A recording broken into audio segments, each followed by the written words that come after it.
Hi, this is Adam, the learning coach. I'm at the beach. I was gonna take a vacation, but then I got an idea for a video and I wanna share it with you.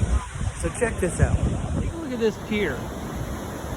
Now, if you were gonna draw this pier, you would find it very difficult to get the pattern of those rafters in there, those little sticks.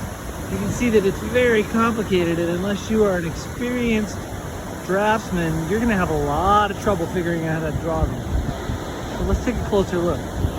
You can see that the actual pattern of these rafters is not that complicated. It's 3 beams in an X shape, and they're going across the pier.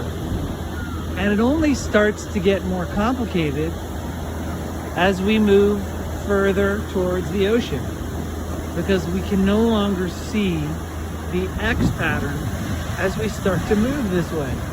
But the X pattern is still there.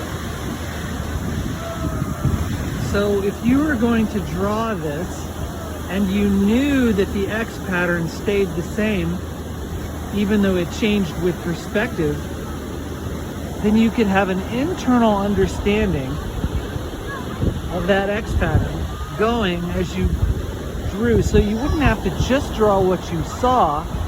You could use what you felt about that X pattern as you drew to guide you. You say, yeah, I kind of know what that would feel like.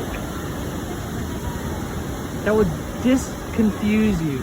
You could feel, I'm going to draw this rafter, I'm going to draw this rafter, and then I'm going to draw this rafter because I know where they are in relation to the other rafters.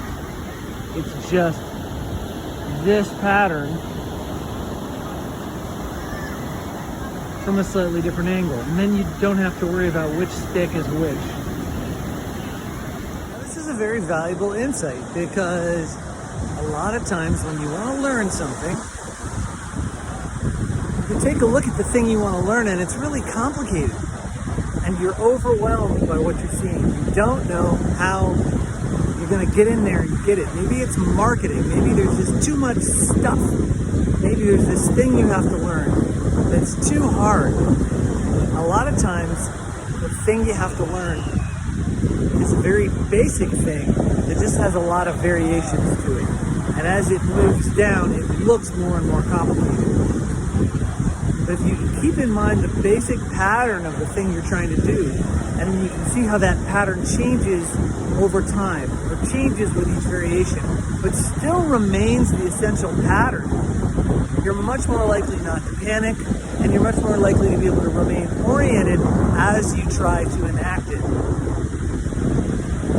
This is certainly true of the body as well, and movement. I hope this is helpful to you. Maybe I can find a way to give you an example. If you're interested, please leave me a comment below, and I'll see you next time. I'm Adam, the Learning Coach.